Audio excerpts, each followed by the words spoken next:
De Carmen Miranda a Anitta, passando pela MPB de Caetano Veloso, a lambada do grupo Kaoma, o sertanejo universitário de Michel Teló, o heavy metal do Sepultura até o funk paulista do MC Fiote, por diversas vezes artistas brasileiros alcançaram sucesso global, levando para o mundo um pouco da nossa cultura nacional das mais variadas formas. Reconhecidos pelo público e mídia por suas conquistas, a maioria deles primeiro criou seu espaço no Brasil para só depois cruzar fronteiras. Porém, um pequeno grupo acabou fazendo o caminho inverso e, apesar do sucesso internacional, por aqui o reconhecimento não foi o mesmo. Olá pessoal, meu nome é Anderson Vieira, esse é mais um vídeo aqui do canal e hoje a gente vai dar aqui um pouco de espaço para alguns artistas brasileiros que são grandes estrelas lá fora, mas que aqui no Brasil o pessoal deixou passar um pouco batido. Pode até parecer um pouco estranho a ideia do Brasil ser o mercado internacional para um brasileiro, mas isso existe. E começando muito bem, a gente tem a paulistana B. Inácio. Filha de mãe alemã e pai brasileiro, Bettina Inácio, daí o B. Inácio, ela nasceu e passou parte da infância aqui no Brasil, mas a carreira musical dela começou a tomar forma quando ela já morava na Alemanha. Ela fez faculdade de música em Stuttgart, porém o primeiro álbum de estúdio dela só saiu em 2007, depois que ela conheceu o guitarrista Luiz Brasil e produziu em Salvador o Mistura Fina. Algo legal de ressaltar aqui é que, apesar dela já estar morando lá na Alemanha, do disco ter sido lançado por uma gravadora de lá, das 12 músicas do disco, apenas 2 não eram em português. De 2007 até hoje, a B já lançou 5 álbuns de estúdio e todo o repertório dela sempre foi predominantemente em português. E não só isso, as maiores referências e influências delas são de músicas tradicionais brasileiras, algo que só pelos títulos do disco a gente já consegue perceber. Em 2007 ela lançou Mistura Fina, em 2009 o Mistura Natural, 2011 o Azul, em 2013 ela lançou o Índia Urbana e o mais recente dela, o Tropical Soul, saiu em 2016. Mesmo ela estando sempre na ponte aérea entre o Brasil e a Alemanha, o fato é que enquanto lá ela toca nas rádios, é figurinha carimbada em programas de TVs e festivais de músicas pelo país, aqui no Brasil ainda é uma parcela muito pequena que conhece ela. Tanto que apesar dela sempre deixar bem claro de onde ela é, o sucesso dela entre o público da Alemanha é tão grande que no Wikipedia ela tem uma página em alemão, mas não tem em português. Dá pra acreditar? Em cima, cima, cima. O próximo nome que a gente tem aqui é o cantor e ator Samuel Nascimento, que apesar de ter dado os primeiros passos dele aqui no Brasil, hoje em dia o fandom dele é mais ali entre a América Latina e Europa. Em 2008 ele participou do reality show do Disney Channel High School Musical A Seleção, da qual ele foi um dos finalistas, porém não chegou a vencer a temporada. No entanto, apesar disso, ele acabou entrando no elenco da adaptação nacional do filme, que foi lançada nos cinemas em 2010. Eu não sei se todo mundo aí lembra, mas High School Musical Desafio foi primeiro lançado nas salas de cinema aqui do Brasil e só depois entrou na programação do Disney Channel. Ainda no Disney Channel, ele entrou pro elenco da série Quando Toca o Sino, que teve 2 temporadas, mas o hit da carreira veio mesmo em 2012, quando em uma ponte entre o Disney Channel Brasil e Argentina aconteceu, e levou ele pro elenco principal da novela Violeta. A novela até que fez um certo barulho aqui no Brasil, porém não foi nada comparado ao sucesso de audiência que ela teve na Espanha, França, Itália e toda a América Latina, onde ela batia tipo recordes de audiência. Apesar da grande estrela de Violeta ser a cantora e atriz Tini, que aliás eu vejo vocês pedindo bastante pra falar dela por aqui, como a novela tinha essa pegada meio rebelde, meio High School Musical, e por ele estar no elenco principal, o Samuel acabou ganhando um enorme destaque, pois o personagem dele estava incluído nos números musicais. Ele participou dos 6 discos que a turma de Violeta lançou e participou também da turnê mundial com um elenco que passou pela América Latina, Espanha, Portugal, Suíça, Alemanha. Na França, o sucesso era tão grande que eles praticamente fizeram uma residência porque só lá foram mais de 30 shows. Nesse caso do Samuel, a gente pode até considerar que ele tinha um personagem muito popular dentro da franquia Violeta, mas ainda assim o programa em si é que era o verdadeiro fenômeno. E como não chegou aqui no Brasil tão forte como o High School Musical ou o RBD, nem todo mundo tinha conhecimento que lá fora um brasileiro estava fazendo todo esse sucesso. Tanto que até entre o público que era fã da novela, nem todo mundo sabia que ele era brasileiro. Uma porque era gravada em espanhol, né, então não tinha como o pessoal identificar logo de cara, e outra porque a mídia nacional daqui do Brasil não deu tanta atenção assim para essa conquista dele. Enquanto na Argentina ele ganhou o prêmio de melhor ator no Kids' Choice Awards, que, ok, não é lá a premiação mais séria do mundo, mas ainda assim é um termômetro de popularidade, por aqui, com exceção do público que acompanhou Violeta, quase ninguém conhece ele.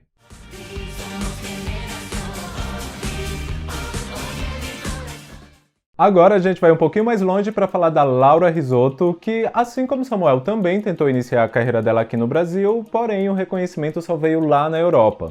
Ela já teve que ir um pouquinho mais longe. O som da Laura é uma mistura de pop com folk, pop rock, e em 2009 ela assinou com a Universal Music aqui no Brasil e lançou em 2011 o álbum de estreia dela, Made in Rio. Quem talvez lembre um pouco dela por essa época são os fãs da Demi Lovato, porque ela que abriu os shows da turnê que a Demi fez por aqui em 2012. Como as coisas aqui pelo Brasil não rolaram muito bem, ela se mudou para os Estados Unidos, onde ela fez faculdade e mestrado em artes e música, mas sempre ali tocando a carreira dela. De forma independente, ela lançou em 2014 o segundo álbum de estúdio dela, o Reasons to Stay, e em 2014 o EP Ruby. Uma curiosidade que eu ainda não falei por aqui é que a Laura tem ascendência letã.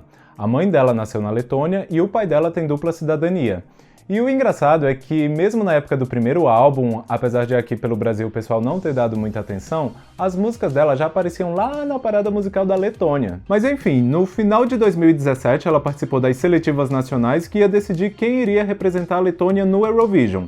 Ela ganhou e em 2018, em Portugal, a gente teve uma carioca no palco do maior festival de música do mundo, mas representando outro país. Mas nesse caso específico até que tudo bem, porque até aí o Brasil nem participa do Eurovision. Com Funny Girl ela ficou apenas em 12º lugar, não chegou a disputar as finais, mas fez ela se tornar ainda mais querida na terra dos pais dela. A música posteriormente alcançou o 10º lugar na parada musical da Letônia, onde ela vem mantendo uma carreira em bastante ascensão. O single mais recente dela se chama Tag Trophy. É um indie pop bem gostosinho, pelo que eu vejo aí na maioria dos comentários, eu acho que muitos de vocês provavelmente vão gostar, e a música alcançou o 1º lugar nos charts da Letônia semanas atrás, sendo esse o primeiro single número 1 da carreira dela. Como ela é ainda muito jovem, se não me engano ela tem apenas 25 anos atualmente, ela tem ainda aí muito tempo para trabalhar e expandir a carreira dela para ainda mais mercados. E quem sabe até mesmo o Brasil, por que não?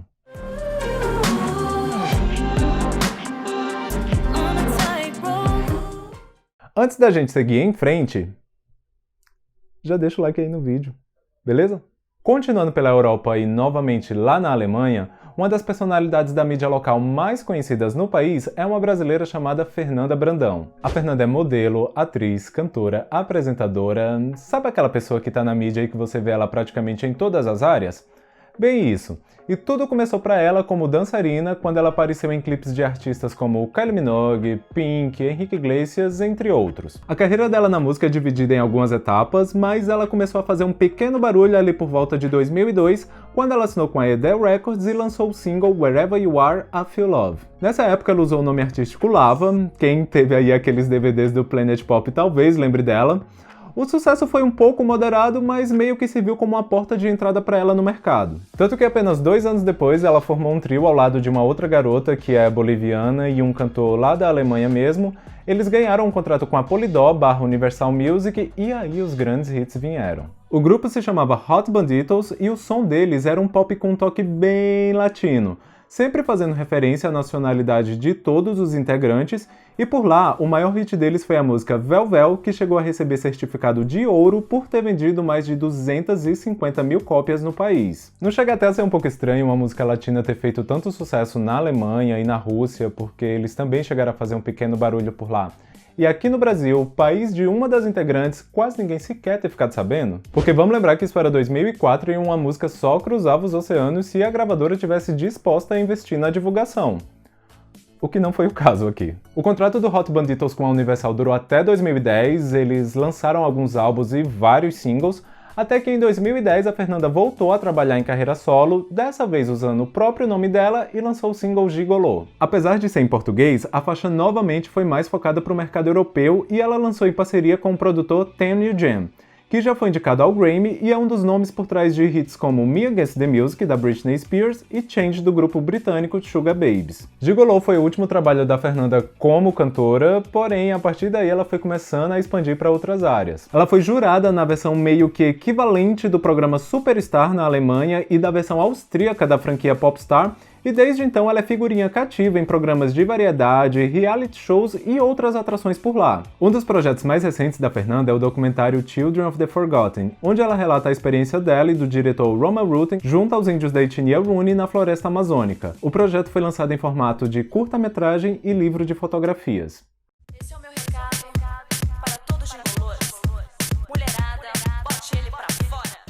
O último caso que a gente tem aqui talvez seja o que mais ganhou assim uma certa atenção da mídia nacional. Tipo, eles nunca chegaram a aparecer em programas da Globo, Record ou SBT, porém eram rostinhos bem conhecidos da galera que curtia MTV. Cansei de Ser Sexy, ou apenas CSS caso você prefira assim. Hello, this is Brazil Hilton. O Cansei de Ser Sexy é uma banda formada originalmente por 6 amigos em São Paulo, liderada pela vocalista Love Fox e pelo produtor, baterista e guitarrista Adriano Sintra. Um dos primeiros casos de grande sucesso que surgiram na internet, tudo começou de uma forma bem despretensiosa, a banda foi criada em 2003, o primeiro disco só foi sair em 2005 e graças à internet a popularidade deles só foi expandindo pelo mundo. Em 2006 o selo americano Sub Pop, uma divisão da Warner Music e responsável por lançar algumas bandas que talvez alguns aí conheçam, Nirvana, Soundgarden, alguém?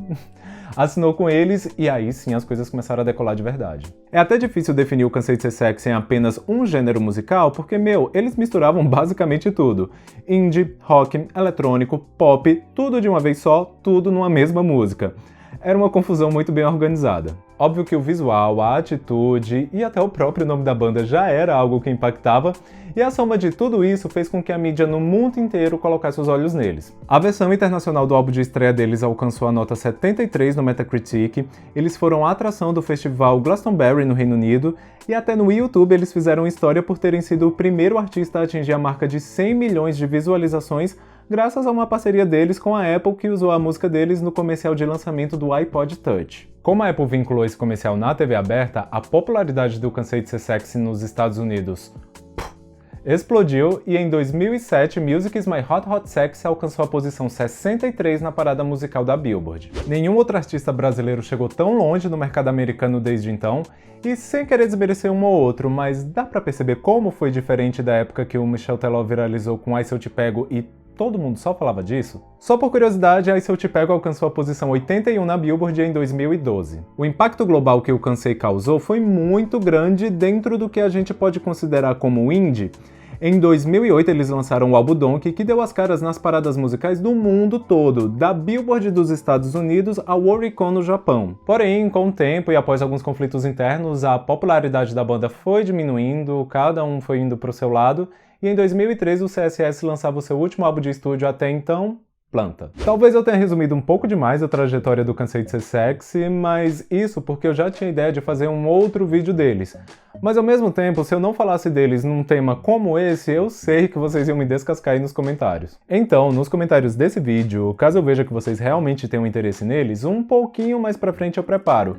Porque, como eu disse, eu tenho a consciência de que muita gente aí foi fã e acompanhou, mas depois que eu vi que a Billie Eilish não sabe quem é Spice Girls e Hilary Duff, eu fico até com um pouco de pé atrás de chegar aqui com um tema que eu acho que todo mundo vai saber do que se trata e a realidade não ser bem essa. Aliás, essa é até uma reclamação que eu recebo com uma certa frequência. Bom, pessoal, espero que vocês tenham gostado desse vídeo. Se sim, deixa o like aí pra ajudar na divulgação. Se inscreve aí no canal se ainda não tá inscrito. Se você acha que tá inscrito, olha aí mesmo se você realmente tá inscrito. Compartilha aí com o pessoal aquele esqueminha, beleza? Por hoje é isso e vamos nessa.